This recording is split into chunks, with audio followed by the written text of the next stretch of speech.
Si vous n'avez pas suivi les actualités récentes, vous avez probablement entendu parler du kidnapping du président Maduro par Donald Trump il y a de ça quelques temps. À ce moment-là, il y a Macron, nous on en avait déjà parlé à cette époque-là, qui avait commencé à allègrement lui sucer sa beuteux, comme vous avez pu le constater, suivi bien évidemment par tout le reste de la classe politique. Cependant, il s'était un peu ravisé, parce qu'il s'était rendu compte que sucer aussi fort, c'était pas vraiment la ligne qu'il fallait adopter, et donc dans un premier temps, nous on s'était un peu arrêté sur ça, la dernière fois qu'on avait parlé de ces histoires. On s'était arrêté sur Macron suce à perte. Mais, après ça, il y a Donald Trump qui a commencé à faire son espèce de petite organisation bizarre pour ramener la paix à Gaza. Après voilà, on connaît les États-Unis quand il s'agit de pacifier une région, pardon. Souvent ça c'est pas vraiment par la paix, hein, c'est assez rare quand même. Bref, Donald Trump organise son petit conseil de la paix pour Gaza et Macron refuse de s'y rendre. Ça l'a énormément vexé et du coup, ce bon larron de Donald J. Trump a décidé de leak des DM de Emmanuel Macron sur son de Twitter personnel. Donc en mode, genre il est en mode, attends, on va essayer de prendre l'accent de Macron. From President Macron to President Trump. My friend, we are totally in line on Syria. We can do great things on Iran, for sure. I do not understand what you are doing on Greenland. Let us try to build great things. One, I can set up a G7 meeting after Davos in Paris on Thursday afternoon. I can invite the Ukrainians, the Danish, the Syrians, and the Russians in the margins. Let us have dinner together in Paris, together on Thursday, before you go back to the US. Emmanuel. Donc évidemment, message de cuck absolu, hein. Je pense qu'on va pas se douter. Mais on va se réarrêter un peu. D'ailleurs, là tout de suite, on va passer à la suite pour parler de ce que Macron, comment il a réagi.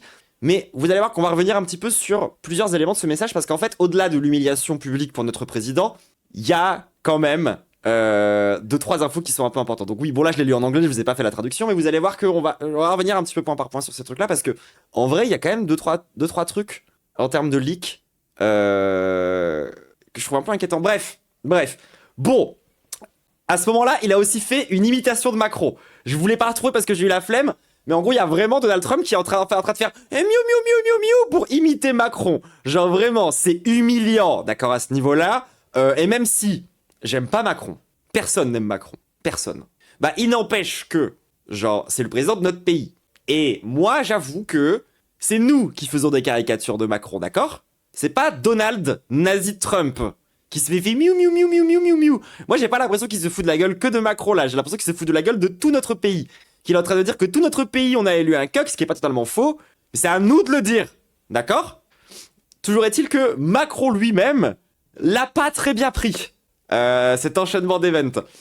Et donc, au lieu de faire comme Trump et de juste s'énerver, il a fait un move. Allez, on va dire, c'est pas mal. De sa part, c'est pas mal. Enfin, en tout cas, comment dire? Je vois pas comment Macron, en tant que lui-même, des possibilités de ce qu'il aurait pu faire, il aurait pu faire vraiment mieux, honnêtement. Parce que du coup, Macron, si vous n'avez pas suivi, a débarqué au World Economic Forum, donc quand même un enjeu assez important pour la classe capitaliste, qu'on se mette bien d'accord. Et en gros, Macron, il a débarqué en disant, d'ailleurs, la politique états-unienne en ce moment, est-ce qu'elle ne ramènerait pas un peu d'instabilité? Est-ce que les milieux d'affaires, ils n'aiment pas la prédictibilité et la certitude? Est-ce que d'aller faire la guerre à droite à gauche un peu partout sur Terre, c'est pas un peu contre-productif d'un point de vue capitaliste? Et en vrai, je trouve quand même que la carte piège est pas mal.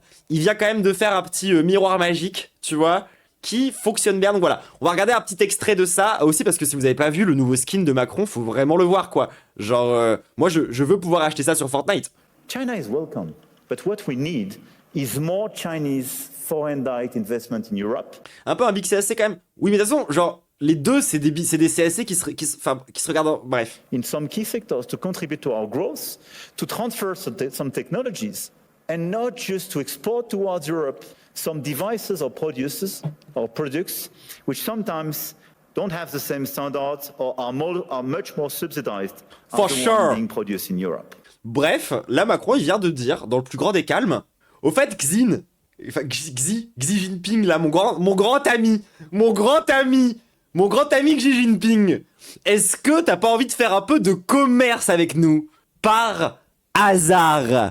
Genre, il a une tête de méchant, ouais, mais c'est notre méchant. Et il faut qu'on le vire du pouvoir.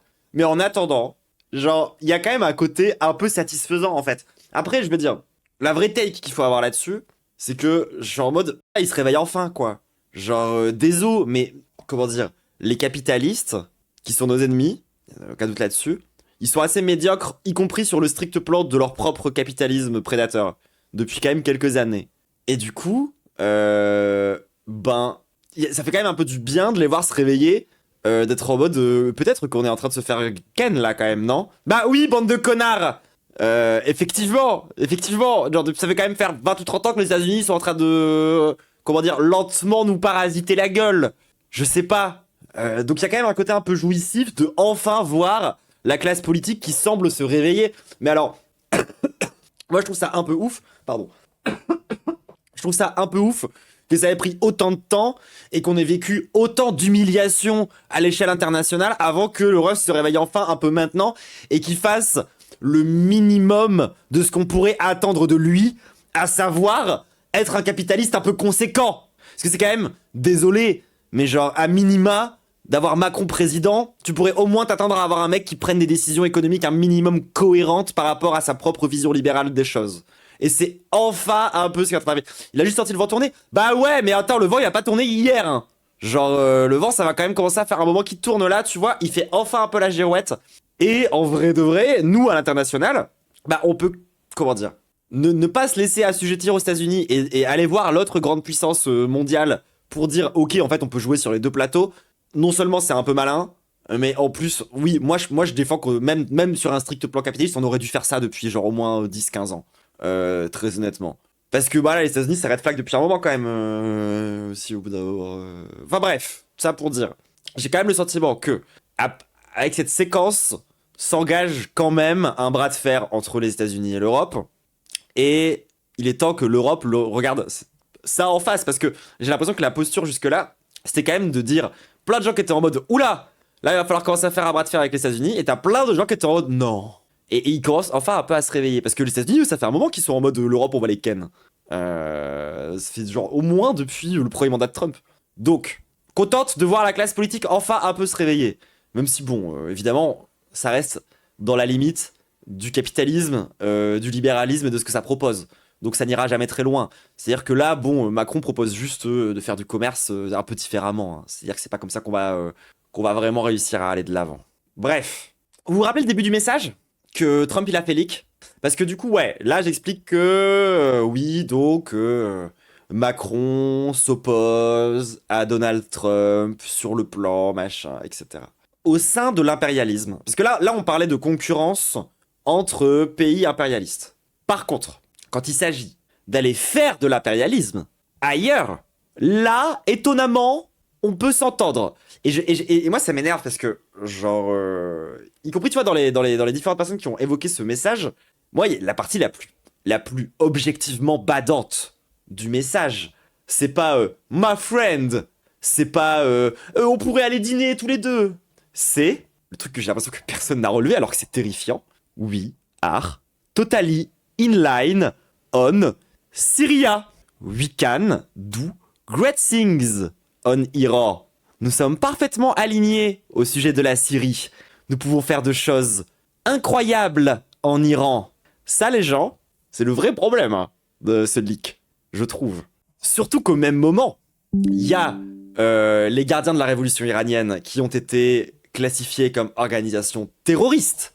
Cette classification en tant qu'organisation terroriste qui permet, entre autres, aux États-Unis de justifier le débarquement d'un porte-avions sur les côtes de l'Iran. Désolé pour les gens qui ont la pub.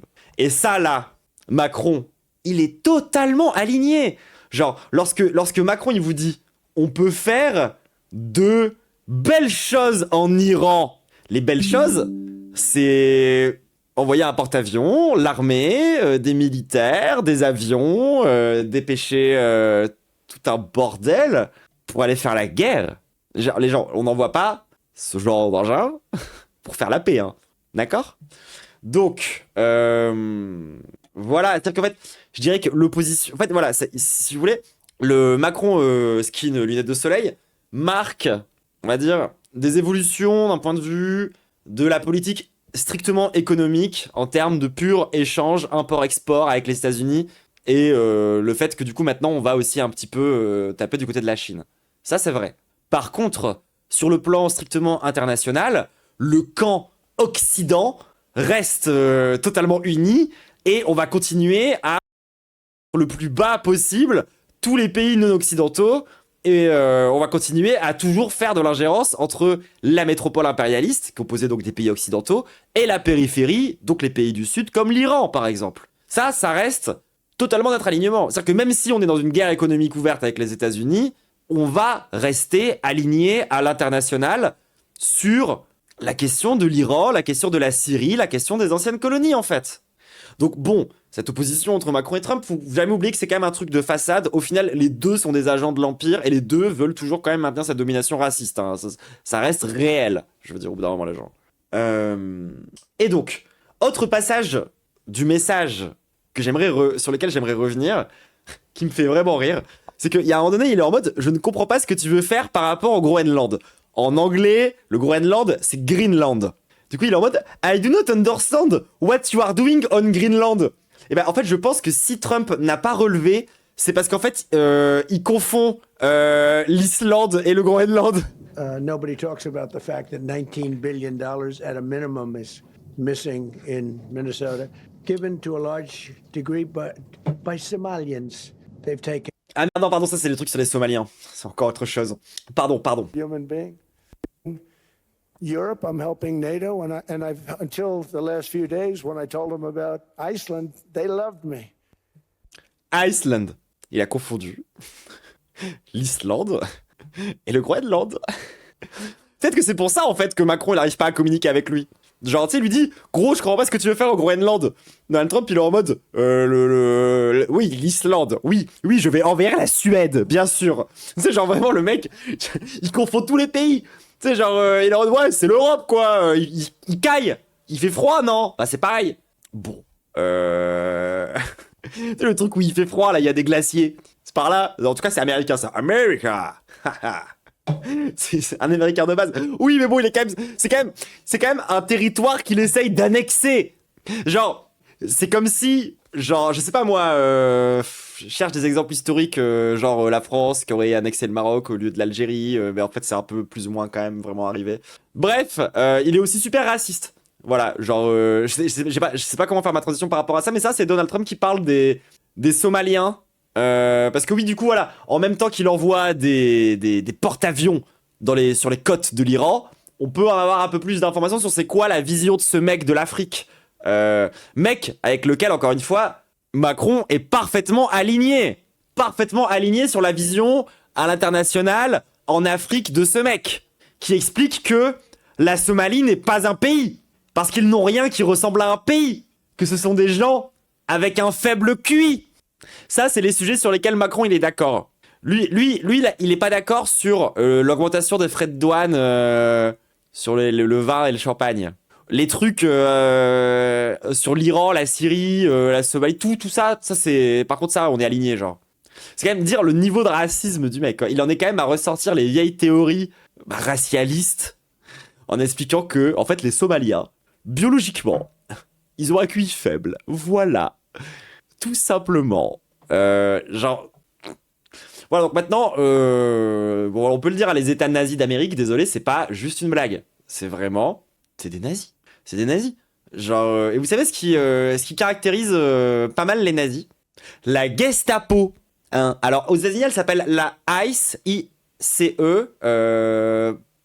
C'est une espèce de police dédiée à organiser des déportations massives, des rafles d'immigrés.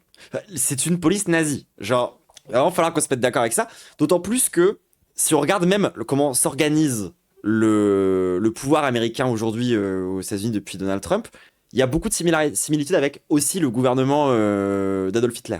Genre, si vous ne le saviez pas, mais une des caractéristiques de la façon de s'organiser chez les nazis, c'était de démultiplier les agences d'État. Voilà, il faisait plein d'agences, plus ou moins officielles, plus ou moins légales. Il faisait une démultiplication de petits corps, de sous-corps d'État, dirigés par plein de petits mecs qui dirigeaient ça un peu comme des petits cheffaillons. Et c'était comme ça que s'organisaient les nazis. Et bah en fait, si tu regardes un petit peu l'organisation de la ICE, mais aussi d'autres polices de l'immigration, mais aussi de la Border Patrol, mais aussi du Doge, à l'époque où le Doge a existé, mais aussi de tout ça. En fait, ça ressemble trait pour trait à vraiment de la politique fasciste, nazie, dans la façon dont ça s'organise. Alors oui, la ICE existe depuis le 11 septembre. Ça a été une police antiterroriste qui a été mise en place à l'époque du 11 septembre. Mais ça aussi, c'était un truc chez les nazis, prendre des institutions qui existaient déjà et les faire énormément grossir et ensuite leur donner des missions spécifiques et changer l'organisation, c'était aussi pas mal un truc de nazi. Et en l'occurrence, bah oui, quand tu crées une police spécifiquement après le 11 septembre, qui est déjà un épisode de radicalisation islamophobe massif de l'Occident, tu ne peux que t'attendre à ce que, au bout du bout, cette police qui a été créée autour du concept aussi sus d'antiterrorisme finisse par devenir un genre de Gestapo. C'est logique.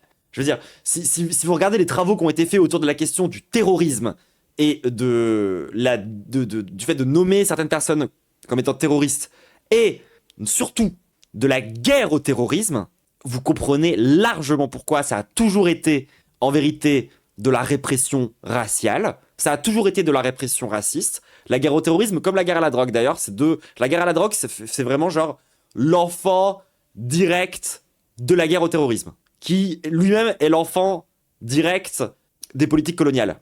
Tout ça, ça a une filiation qui est très claire. Et donc du coup, voilà. Tout ça pour dire que la ICE, c'est pas étonnant que ça soit devenu la Gestapo. Donc ça devient une espèce de giga police répressive qui sert à faire des rafles d'immigrés. Et donc, cette police raciste, raciale, eh ben, vous voulez la preuve que c'est une police raciste, c'est une Gestapo? Les gens pètent un plomb quand des blancs se font tuer. C'est-à-dire que depuis le début des rafles de la ICE, il y a plein de Mexicains qui meurent, il y a des Arabes, des Noirs, mais quand c'est des blancs, et ben là ça fait du remous. Et ben il s'avère qu'on a eu un deuxième blanc qui a été tué, parce que on en avait déjà eu un. Si vous n'avez pas suivi l'affaire, c'était une meuf lesbienne qui s'est fait buter par un flic qui lui a tiré dessus 3 balles à bout portant, enfin pas à bout portant, enfin pas très loin de sa caisse, mais dans sa voiture. René Good, et maintenant on a Alex Pretty, ce mec là. Alors moi à titre personnel, je trouve ça pas plus grave que quand on a les autres gens qui se sont fait tuer. Mais yo, merci Ribo pour le raid, merci tout. Attendez, je ici. Donc je disais, ICE c'est une police raciste parce que les scandales majeurs de cette institution n'arrivent systématiquement que quand ils butent des blancs. C'est-à-dire que quand il y a des Mexicains qui se font tuer, déportés, quand il y a des Noirs qui se font tuer, ça fait pas la une. Ça ne... à plus Ribo. C'est pas quelque chose, genre, qui a l'air de marquer les gens. Parce que le fonctionnement, entre grosses guillemets, anormal de la police, c'est de buter des blancs. Ça, c'est pas normal. Donc ça fait un peu péter un plomb à tout le monde. Donc voilà, désolé s'il y en a que ça choque, mais moi, je vais pas pleurer plus longtemps Alex Pretty que n'importe quelle autre victime de la ICE. Je trouve ça même un peu chelou qu'on en fasse encore et toujours des caisses sur le fait que, oh là là, un blanc est mort. Ça m'énerve. Genre, ça commence à vraiment m'énerver. Genre, là, les États-Unis, ils sont littéralement accusés d'organiser des rafles génocidaires. D'accord? Quand on s'en prend à une population spécifique, à cette ampleur-là, en faisant appel à une force armée qui bute des gens toutes les semaines, de pays fascistes, en fait. Genre, sur les transgenres, les États-Unis sont en train d'être de plus en plus accusés d'organiser un... Genre, c'est pas des lols. Et nous, on est là à chialer parce qu'il y a un blanc qui s'est fait tuer, quoi. Parce que quand c'est des trans qu'on envoie en prison, tout le monde s'en bat les couilles. Même si elles se font violer et qu'elles se font buter là-bas. Quand c'est des étudiants qui se font déporter au Salvador dans une prison glauque et qui meurent de maladie sur place, tout le monde s'en branle. Par contre, oh là là, ils ont tué un blanc. Et ça fait parler. Alors là, par contre, tout le monde en parle. Tout le monde en parle. Mais, les gens, on pourrait se dire, tiens, peut-être que les médias français, ils en parlent parce que ça les choque. Faut-il une police de l'immigration en France? interroge BFM TV au lendemain de la mort d'un infirmier tué par des agents de la police de l'immigration aux États-Unis. Les médias, ils en sont même plus au choc. C'est-à-dire que il y a un blanc qui se fait tuer par la police raciste. Ça choque tout le monde. Tout le monde est en mode non, c'est trop grave. Si des blancs meurent, c'est trop. Et la réaction de BFM TV, c'est d'aller poser la question de est-ce qu'il faudrait qu'on fasse pareil? Alors qu'il y a déjà une police de l'immigration en France, hein. Ça existe déjà, hein. Mais ils vont quand même poser la question et ils sont en mode genre est-ce qu'on devrait faire pareil? Non mais non mais là on a quand même atteint un niveau de fascisme où genre même les éditorialistes américains qui sont choqués par la mort de ces deux blancs osent pas faire quand même. C'est assez ouf. C'est Vous assez connaissez ouf. désormais Et alors du coup, donc on a nos médias qui sont à fond derrière l'idée de faire du collaborationnisme. Parce que voilà, disons le mot tel qu'elles sont, genre... Et d'ailleurs, peut-être que vous trouvez qu'on abuse, qu'on dit « Oh là là, les gens sortent un peu trop vite le mot nazi ». Tout de suite, dès qu'on essaye de déporter massivement des gens basés sur leur origine ethnique supposée, on serait des nazis. Oh! Tout de suite les grands mots. Mais attendez, on n'est pas les seuls à utiliser ce vocabulaire. Mentionné Schengen, c'est-à-dire qu'il a dû être refusé dans un autre État, il est rentré en France. C'est compliqué de se débarrasser de tous les asociaux qui sont au QTF. Regardez ce que fait Trump aux États-Unis, il le fait, c'est-à-dire il a décidé une politique dure, d'envoyer des forces qui sont dures aussi et qui commettent parfois des erreurs. Si on veut se débarrasser des OQTF, il faut organiser comme fait Trump, avec ICE, des sortes de grandes rafles un peu partout, mais en organisant des grandes rafles, c'est-à-dire en essayant d'attraper le plus d'étrangers en situation irrégulière, on commet aussi des injustices. On ne peut pas faire ça sans commettre parfois des injustices. On a bien vu la dame qui s'est fait tirer dessus, je ne me rappelle plus, si dans le...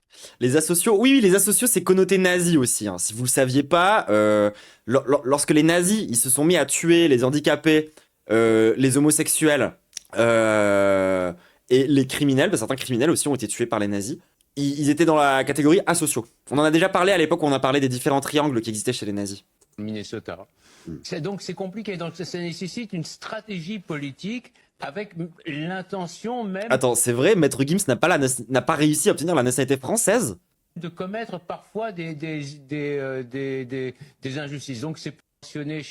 Voilà, donc l'extrême droite française ne se cache même plus. Là, ils veulent organiser des grandes rafles pour aller capturer des immigrés.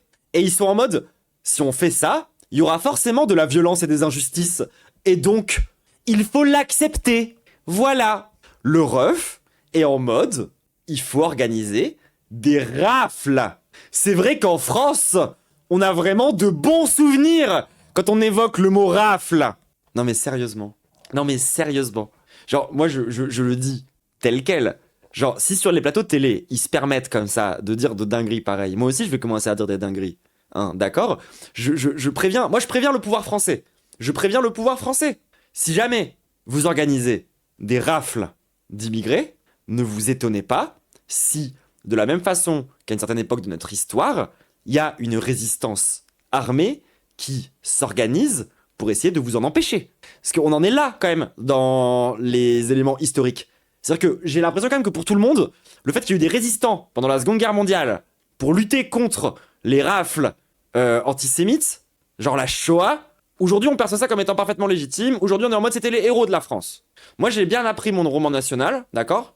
Et donc, moi je le dis au pouvoir français, désolé, mais si vous recommencez à organiser des rafles racistes, ne soyez pas surpris si une résistance armée se forme contre vous. Et j'oserais même expliquer que cette résistance armée, elle sera légitime. C'est ce qu'on m'a appris en histoire, en fait. C'est ce que la République française m'a appris, même dans son propre roman national. Pardon, je suis encore un peu malade. C'est ce qu'on nous a appris à l'école, en fait.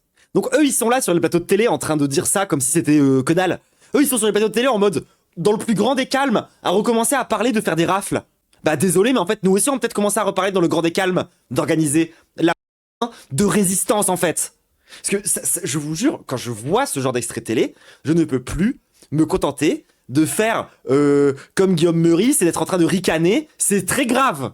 Là, le mec, il est en train d'expliquer sur un plateau télé à 17h, à une heure de grande écoute, qu'il faudrait organiser des rafles d'immigrés. Avant la Seconde Guerre mondiale, les Juifs étaient perçus comme des immigrés, au cas où ça vous est sorti de la tête. Les Juifs étaient perçus comme une population asiatique, orientale. Des putains de rafles. Et d'ailleurs, au passage, on n'en est pas si loin de cette situation, parce que on a l'impression aussi que oh mais non mais franchement en France on est à des années-lumière de pouvoir recommencer à organiser un truc comme ça. J'imagine que maintenant on est protégé, on ne retombera jamais dans ce genre d'écueil. Est-ce que vous avez déjà entendu parler de la société Capgemini? Tout le monde, merci pour le sub et salut Ignore dans le chat. Capgemini, c'est une entreprise française. Ah ouais, la France. Je dirais même que c'est une licorne. C'est un peu genre, c'est un peu l'avant-garde de la French Tech finalement. Hein. J'imagine que en France, on est loin d'avoir les infrastructures qui nous permettraient d'organiser des rafles énormes. Vous connaissez désormais ces images, des agents surarmés de ICE qui arrêtent des migrants pour les expulser. Mais saviez-vous qu'en coulisses, ces policiers sont aidés par une entreprise française, Oh bah Capgemini, un fleuron du CAC 40. Ça aurait pas été français, ça aurait été israélien. Hein. Chasseur de primes, l'œil du 20h a enquêté.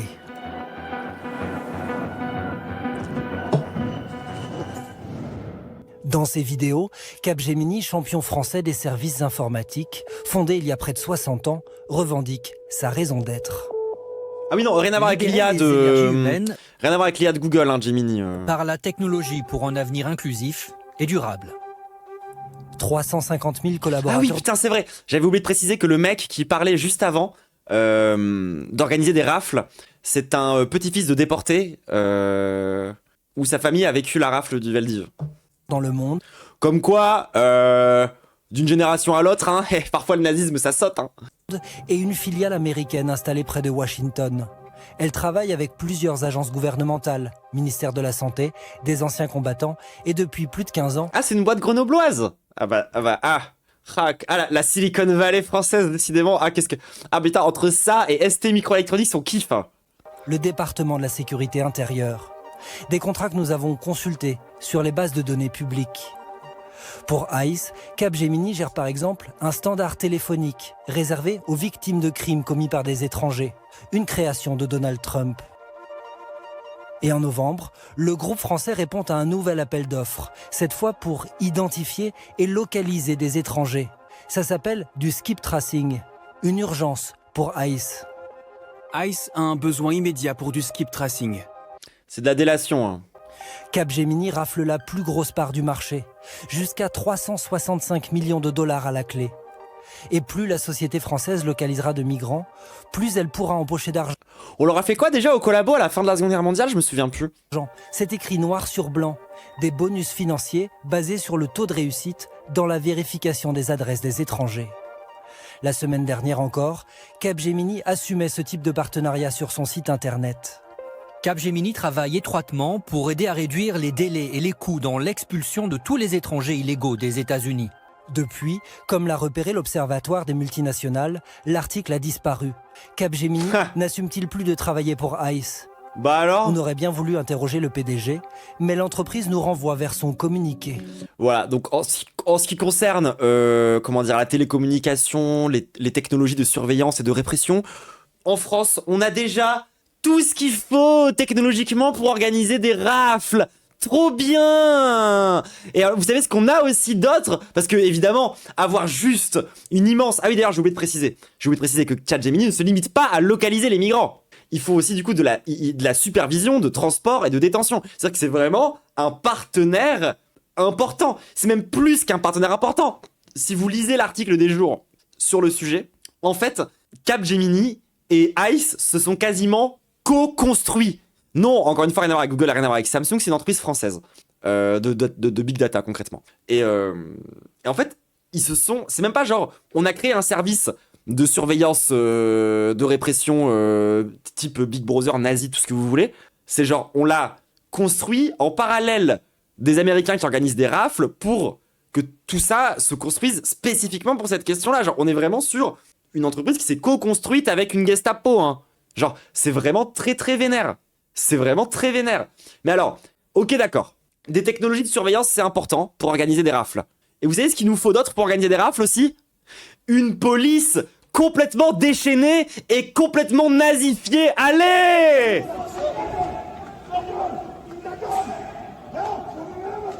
Bébé.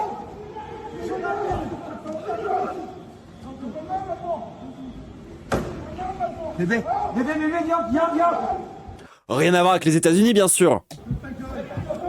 Il y a une bavure. Il tabasse en gars en bas. Il le tabasse.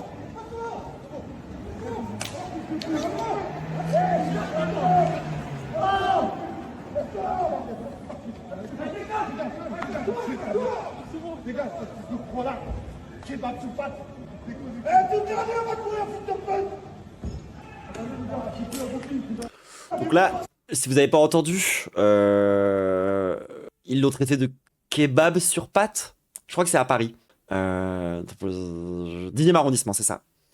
Voilà. Donc alors en fait, quand t'as un mec sur un plateau de télé qui vient t'expliquer Schengen, c'est-à-dire qu'il a dû être refusé dans un autre État, il est rentré en France. C'est compliqué de se débarrasser de tous les asociaux qui sont au QTF. Regardez ce que fait Trump aux États-Unis, il le fait, c'est-à-dire il a décidé une politique dure, d'envoyer des forces qui sont dures aussi et qui commettent parfois des erreurs.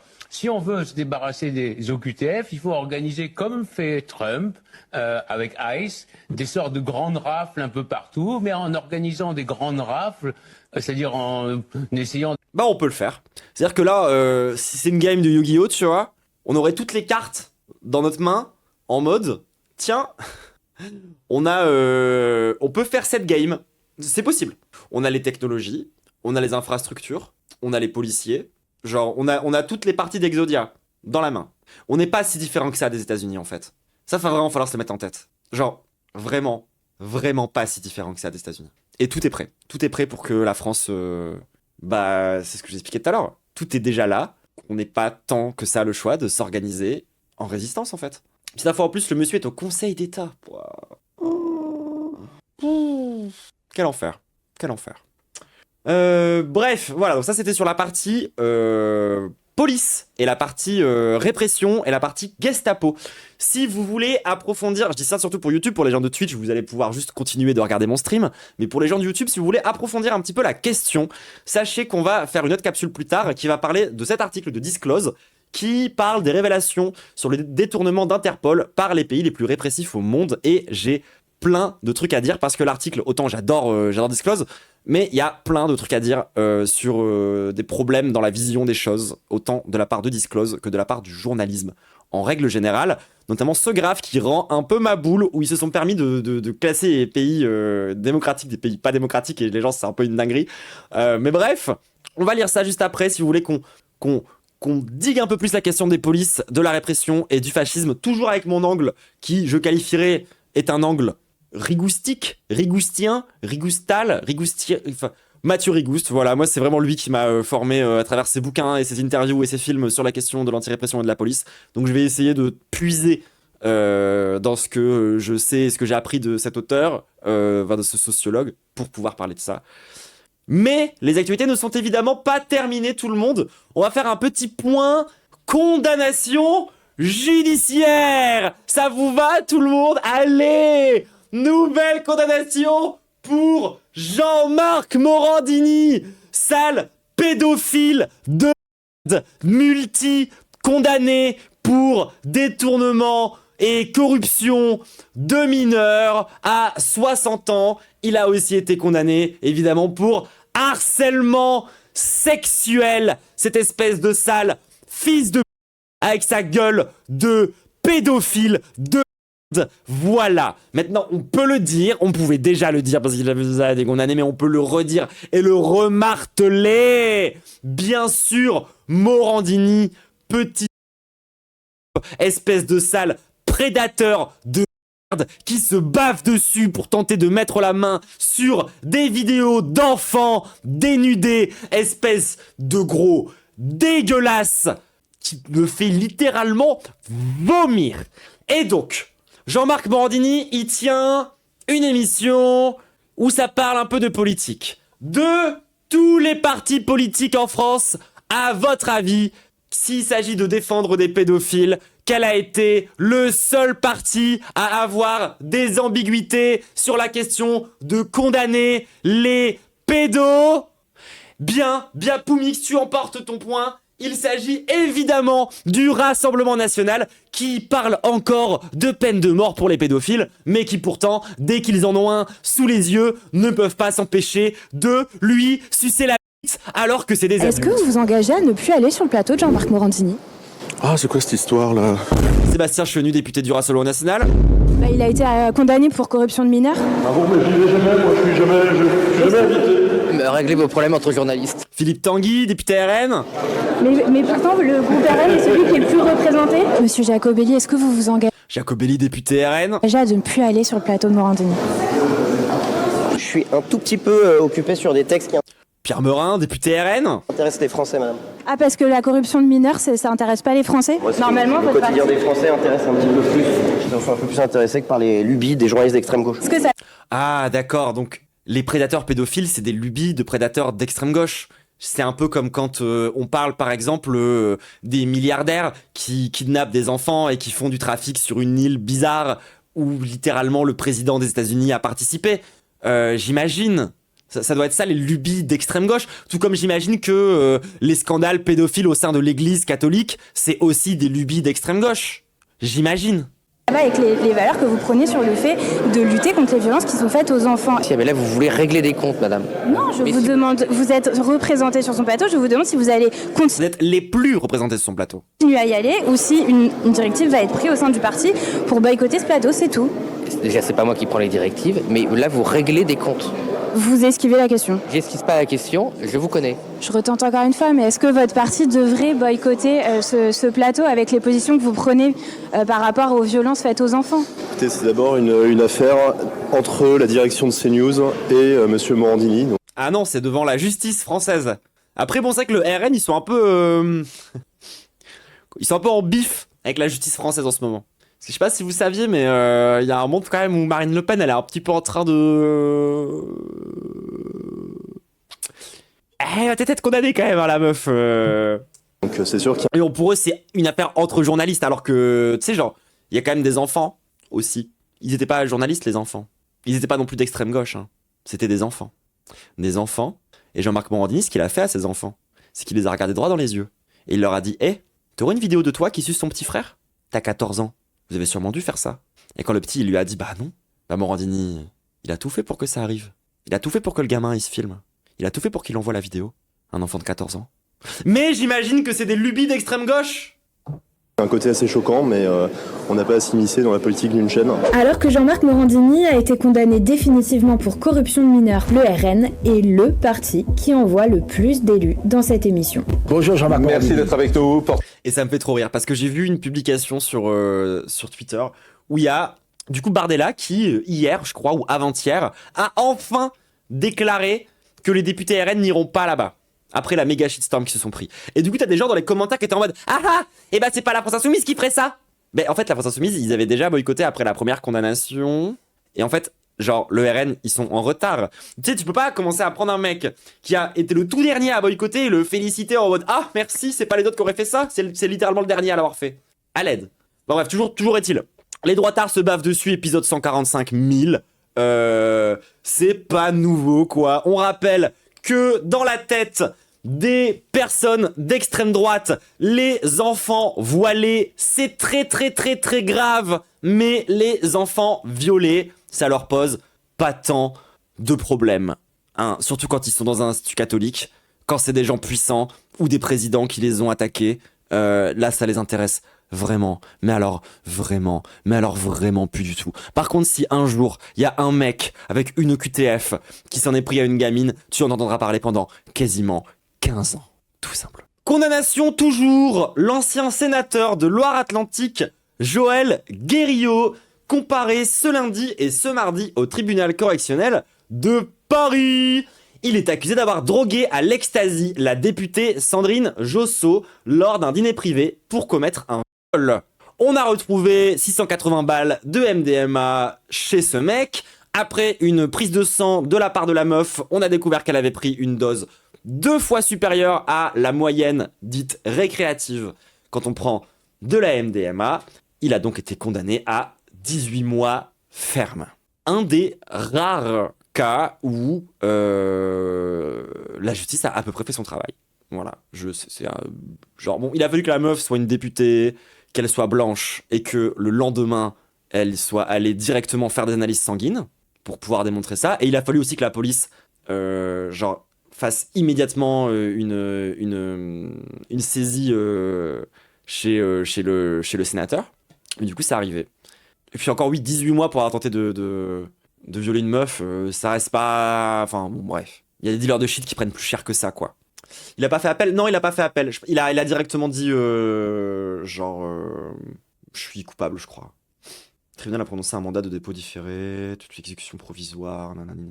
Bon, pour les détails, voilà. Bon, ça pour dire qu'on a un sénateur français, du coup, qui vient d'être condamné pour tentative de vol. J'ai pas grand chose à en dire de cette affaire, à part que force à elle, enfin force à Sandrine Josso, la vérité. Voilà, petit story time. Moi, cette histoire, j'ai mis plein de condamnations les unes après les autres. J'avoue, cette histoire, je voulais en parler pour des raisons un peu égoïstes aussi. Ça m'est arrivé exactement ça. Un mec qui me drogue à mon insu à la MDMA en soirée, à un concert de théâtre plus précisément. Et du coup, voilà, je me suis senti en empathie avec cette meuf. Et je suis hyper... Enfin, comment dire, c'est rare. Et ça fait un peu du bien de voir un mec puissant, condamné, pour avoir fait ça. Ça me fait du bien. Moi ça me fait du bien. Genre, genre anti-punitiviste et tout ce que vous voulez. Sur un strict plan, genre de mes émotions, de mon ressenti perso, ça me fait un peu du bien. Voilà, c'est tout. Mais on n'a pas fini sur les condamnations. Gifle, insulte, douche froide. Le directeur de l'information de CNews, Thomas Bauder, numéro 2 de la chaîne de Vincent Bolloré, a été condamné à 4 mois de prison avec sursis pour avoir commis des violences sur ses propres enfants entre 2017 et 2023. Encore un bon père de famille sur une chaîne d'extrême droite. Décidément, hein, la société que ces gens-là veulent sans... Enfin, ça a l'air fantastique. Vous trouvez pas? Alors oui, donc évidemment, ça a un lien avec Morandini, parce que du coup, on se rend compte qu'on se remette bien d'accord. Qu'on fasse un petit point, un petit bilan de ce qu'on vient d'entendre. On a donc le Rassemblement National, parti d'extrême droite, qui est poussé par Vincent Bolloré, un colon qui a fait fortune en Afrique, et qui ensuite a racheté massivement des médias en France pour avoir une campagne d'extrême droite qui lui correspond. Tous ces gens-là sont donc des fachos, quoi. C'est des gens qui passent littéralement 2 jours sur 3 à sucer la bite à Donald Trump, qui est lui-même, genre, jusqu'au cou, dans une affaire de pédocriminalité tellement vénère qu'il y a un monde où son pays se part en guerre civile sur cette histoire toute seule, quand même.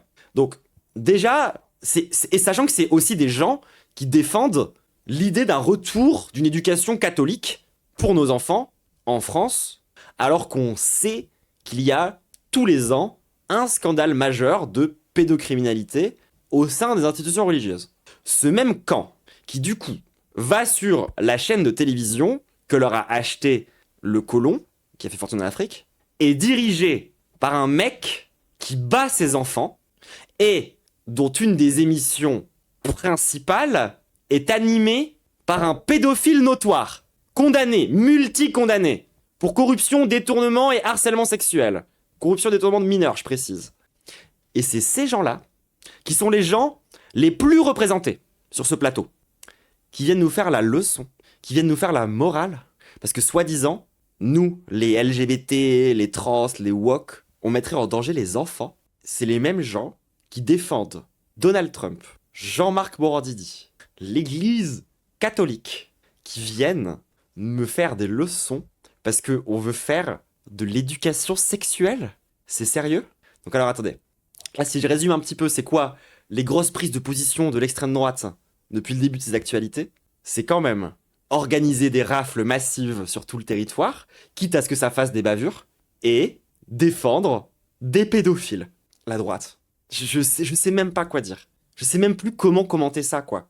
Genre, ils ont un colon qui a exploité l'Afrique et qui a fait fortune sur le dos de populations racisées, qui a acheté un média, il a mis à sa tête un mec qui bat ses gosses pour animer ensuite il a animé des émissions présentées par un pédophile pour inviter un parti qui défend Donald Trump le pédo, l'institution catholique qui est depuis genre des années une institution genre hautement pédo, pour venir expliquer en 4K que le danger pour les enfants c'est les trans. Peut-être arrêtez de se foutre de notre gueule en fait au bout d'un moment, genre. C'est trop grave. C'est trop grave. Bref, restons sur la question des mineurs, si vous le voulez bien, pour continuer ces actualités, mais sur quelque chose d'un petit peu moins grave que des histoires de violences sexuelles. Parlons un petit peu d'interdiction des réseaux sociaux. Donc, la France est en passe de devenir le premier pays d'Europe à interdire les réseaux sociaux aux moins de 15 ans. Une proposition de loi allant dans ce sens a été votée par des députés d'extrême droite, de droite, du socle gouvernemental, de ses alliés et du PS en partie. Donc lorsque tous ces gens-là sont tous d'accord entre eux, généralement c'est que c'est plutôt red flag. Et c'est vrai, c'est totalement vrai. Effectivement, c'est une idée de merde. C'est complètement bon. Enfin, déjà de base, vous savez ici que on est a priori anti-punitiviste et anti-répressif, surtout sur des questions autour de ce genre de choses, et qu'on sait très bien que interdire les réseaux sociaux aux mineurs, c'est débile. Ça ne sert à rien. Déjà parce que ils sont pas cons, genre ils vont juste prendre des VPN et contourner vos interdictions de cons, ou ils vont trouver des espaces parallèles encore plus dangereux, encore moins sécurisés, avec moins de règles et beaucoup moins de facilité pour pouvoir justement observer ce qui se passe là-bas et finir là-dessus, quoi. Genre, par exemple de est-ce que réseaux sociaux incluent Discord? Parce que Discord, est-ce que c'est un réseau social? Parce que c'est une application de messagerie. Déjà, c'est pas clair. Donc si ça se trouve, juste tous les enfants vont se retrouver sur des endroits beaucoup plus sombres, avec des gens qui peuvent les groomer beaucoup plus facilement, des espaces qui sont beaucoup moins transparents, et en fait, la répression va mener, comme dans plein de cas, à un marché parallèle, et dans ce marché parallèle, il va y avoir beaucoup plus de violence que dans le marché officiel, dans lequel il y a déjà des problèmes. C'est-à-dire que ça me semble évident, en fait. Genre, n'importe qui... C'est là que tu vois que c'est une loi de vieux. N'importe qui a grandi avec Internet, n'importe qui a eu Internet avant ses 15 ans, sait très bien que ce genre de truc, ça se contourne en 20 secondes. Donc déjà, c'est inefficace. C'est stupide, ça va juste servir à fliquer davantage les enfants. Deuxième chose, c'est un peu gros de débarquer comme ça en mode on va faire de la régulation sur les plateformes, alors que ça va quand même faire 10 ou 15 ans que la France et l'Union européenne fait son maximum pour déléguer le pouvoir de modération aux plateformes, plutôt que de le faire eux-mêmes des trucs étatiques. Ce qui est déjà un immense problème démocratique et tout, hein, mais bref, c'est même pas la question. Le fait est que, genre, année après année, les politiques gouvernementales et européennes n'ont fait que donner plus de pouvoir aux plateformes pour qu'elles fassent de la modération elles-mêmes. Ils ont toujours été dans cette vision-là des choses. Donc, j'imagine qu'en plus de ça, ils vont laisser les plateformes gérer ce truc-là, comme d'hab en fait, comme pour tous les... Et c'est toujours des idées de merde. C'est jamais bien, c'est toujours un problème. Et en plus de ça, bah, je pense que même si la France voulait vraiment l'interdire, et même si la loi va passer, je sais même pas à quel point ils peuvent en fait. Ils ont déjà donné tellement de pouvoir aux GAFAM. Ils ont déjà tellement délégué leur rôle aux GAFAM. Je sais même pas si c'est vraiment faisable. Par contre, j'aimerais maintenant faire une critique de la gauche. Parce que il faut pas non plus qu'on retombe dans un système de pensée complètement débile à la mai 68, en mode il est interdit d'interdire. Genre, on est censé quand même avoir dépassé cette question-là depuis le début. C'est-à-dire que, genre, déjà, non, il est pas interdit d'interdire. Il y a quand même des trucs, ça me semble cohérent qu'on les interdise. Tu sais, genre, je sais pas, le meurtre, enfin, ce genre de truc, tu vois. Mais ensuite, désolé de le dire comme ça, mais si vous vous contentez de dire on n'interdit pas, point barre, vous êtes juste, genre, je sais pas, libéraux, voire libertariens bizarres, en fait, au fond. Genre, faut pas non plus tomber dans une pensée de tomber dans une espèce de truc un peu de réaction un peu adolescente, d'être en mode, genre, ah, non, ne touchez surtout pas à mes réseaux sociaux. Genre, non, je veux dire, au bout d'un moment, il y a quand même des vrais problèmes sur la question des mineurs et la question des réseaux sociaux. Et moi, j'ai vu plein de gens dans notre milieu politique parler de réduction des risques. Et je vois d'où ça vient. Parce que vous faites le parallèle avec la répression par rapport à la drogue, vous faites le parallèle par rapport à ce genre de consommation, parce que c'est encore des questions d'interdiction et de répression. Et la solution qu'on a tendance à préconiser et à privilégier sur la question des drogues, c'est la réduction des risques. Sur les réseaux sociaux, on peut aller plus loin. Genre, se contenter de juste dire qu'il faut faire de la réduction des risques, oui, bon, franchement, non, pas tant. Peut-être qu'on pourrait, je sais pas moi, réfléchir aussi l'éducation. L'éducation, genre, pas que des enfants au passage, d'ailleurs. Parce que c'est vrai que, enfin, moi, quand je vois ce projet de loi aussi, un autre truc que je me dis assez rapidement, c'est que, je suis désolé, hein, mais je pense que pour beaucoup d'adolescents et d'enfants de moins de 15 ans, les réseaux sociaux sont moins dangereux et destructeurs que pour beaucoup d'adultes de plus de 50 ans. Ça reste réel. C'est un vrai problème. Attention avec la comparaison entre drogue et réseaux sociaux. Mais justement, moi, je dis qu'il faut pas la faire. Enfin, je dis qu'il faut en sortir. Cette comparaison-là, elle a pas tant de sens que ça.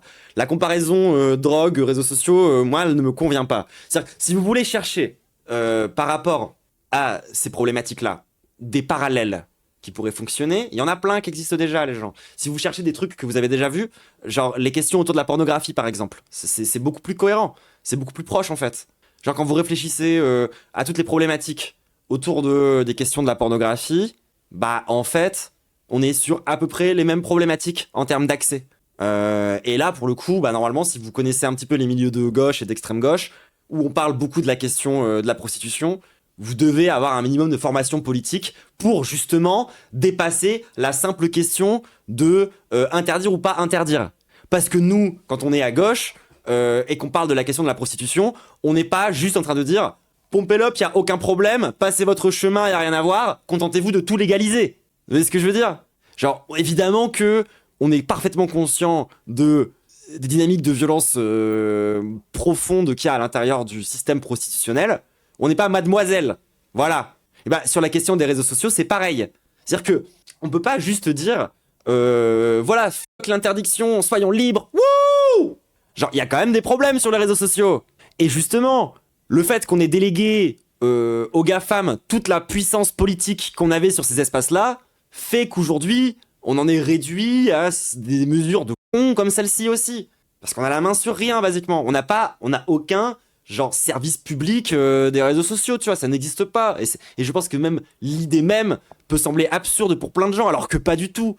Et le fait est que, bah, désolé, mais il y a des problèmes dans l'exposition des jeunes à Internet, pas qu'aux réseaux sociaux, en fait. Et il y a des trucs à faire, mais pour pouvoir réguler, quand t'es en train d'essayer de te battre avec le privé, tu vas en chier, en fait, tu vas pas y arriver, genre...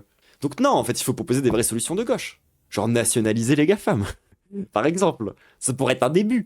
Mais ce que je veux dire, avant de tomber dans directement ces solutions-là, tu vois, genre, il y a quand même, au bout d'un moment, genre, désolé de le dire comme ça, mais la pensée de gauche et la pensée libertaire, ce n'est pas de faire sauter toutes les règles. C'est pas de dire, il n'y a plus de règles. Wouh! C'est pas aussi simple, hein. C'est au contraire. Genre, y compris chez les anarchistes les plus... normalement, t'es censé avoir, genre, suffisamment de bonnes règles pour qu'il n'y ait pas besoin d'avoir, justement, d'autorité, de violence et tout. Hein. Justement, en fait, il faut mettre en place un bon système. Genre, au contraire, moi, j'ai même tendance à dire que si tu veux pas, genre, d'autoritarisme, si tu veux pas qu'il y ait de chef, faut justement que t'aies des bonnes règles. Parce qu'il faut pas qu'il y ait des règles qui peuvent être décentralisées aussi, exactement. Donc, les solutions, elles sont à trouver de ce côté-là. Les solutions, elles sont allées chercher de ce côté-là. Et genre vraiment, c'est pas en faisant du contrôle et du flicage sur les enfants qu'on va s'en sortir, on est d'accord. Mais c'est pas en faisant rien du tout qu'on va aller de l'avant aussi. Et c'est pas juste nous, les créateurs de contenu sur Internet, qu'on va pouvoir y faire quoi que ce soit au passage. Genre, je suis désolé. Genre, il faut faire de la régulation sur les plateformes et il faut le faire bien. Il faut pas juste genre faire des mesures incitatives. Hein. Il faut réguler, d'accord? Et il faut investir des thunes dans de l'éducation. Et pas forcément sur les mineurs de moins de 15 ans, encore une fois. Moi, je connais plein d'adultes, ce serait bien qu'ils fassent un petit cours de critique média, tu vois. Parce que là, ça commence à être chaud. Le paradoxe, c'est que si on commence à apprendre vraiment la culture critique et la critique média aux enfants à l'école, ils risquent de critiquer aussi le roman national. Donc c'est pas tout à fait dans leur intérêt. Mais c'est quoi le vote de LFI dans ce projet de loi? Je crois qu'ils n'ont pas voté, je sais pas s'ils se sont abstenus ou s'ils ont voté contre. Le PS a voté pour.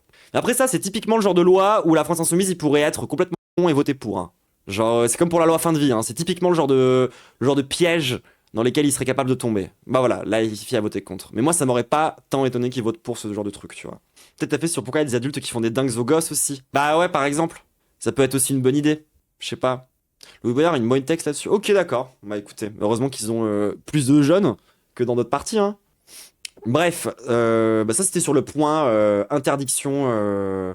Voilà. Ça pour dire, ne tombez pas dans les vieux discours surannés nuls de la gauche qui servent à rien à base de « il est interdit d'interdire en... » Je vous rappelle que interdit d'interdire, ça nous a surtout fait nous retrouver avec des pédophiles. Hein. Donc on fait bellec. Ça vous va tout le monde? D'accord? On essaie d'aller un peu plus loin. Surtout que sur ce genre de truc, c'est pas parce que la droite propose une mauvaise solution qu'il n'y a pas un vrai problème. Hein. Ça, c'est un autre problème qu'on a à gauche, je trouve. C'est que parfois, quand on voit que la droite tente de proposer une solution, notre première réaction, c'est de dire il n'y a pas de problème. Ce qui est vrai pour plein de trucs. C'est vrai, genre, sur les questions de racisme et tout. Tu vois, il n'y a pas de souci. Mais il y a des moments où il y a problème. Tu vois? Genre, il faudrait qu'on soit capable de l'adresser, ce problème. Et de donner une réponse de gauche. Toujours sur la question des réseaux sociaux et la question de la régulation des réseaux sociaux. On revient dans les actualités, on change de sujet.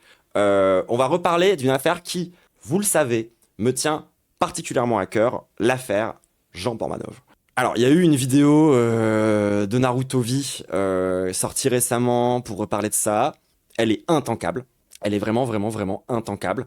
C'est-à-dire que vraiment, enfin... il fait qu'insulter des gens, c'est les mêmes trucs en boucle, genre il est vraiment genre détestable, genre vraiment ça fait trop chier.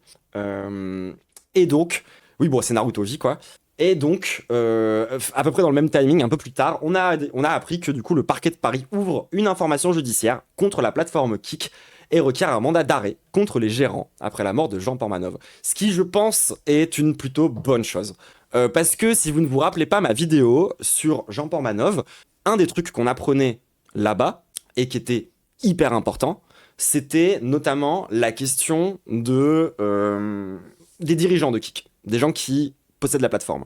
Et on s'était rendu compte que dans le top 5 des plus grands donateurs du stream de Naruto V, il y avait, ok d'accord, des footballeurs très célèbres et très riches, certes, mais il y avait aussi la direction de Kik. C'est-à-dire que, de fait, on sait que il y a littéralement les gens qui dirigeaient Kik, qui non seulement ont laissé les actes de torture qui sont arrivés sur la plateforme arriver, parce que c'est ça dont on parle, c'est de la torture. Et donc, on sait que les gens qui dirigent la plateforme, non seulement ont laissé faire, mais qu'en plus de ça, ils étaient clients. Qu'en plus de ça, ils étaient activement fans du délire. Donc, ça me paraît pas déconnant, pour le coup, de tenter de faire un peu de régulation autour de Kik. Et c'est marrant parce que là, oui, tu fais bien de le noter, personne ne vient faire chier en disant que c'est de la répression, etc., interdit d'interdire. Là, pour le coup, tout le monde semble d'accord. Voilà, je trouve un peu ordilon parfois sur nos opinions à deux vitesses. Bon. Ah oui, alors du coup, voilà, on finit sur quelques informations un peu plus balèques, un peu plus random. Tout le monde, hein, bien sûr. on va parler, du coup, voilà, un petit peu de nos amis de gauche. Voilà, on va parler un petit peu de la gauche pour finir, pour rigoler à grands coups. Et alors, j'ai une blague incroyable. Vous êtes prêts? François Ruffin est candidat à l'élection présidentielle de 2027. Ah, ça fait du bien de redescendre à un coup comme ça, là, après tous les sujets horribles, là. Oh là là. Oh. Non, mais François Ruffin, candidat à la présidentielle. Candidat, donc, de Picardie debout, j'imagine.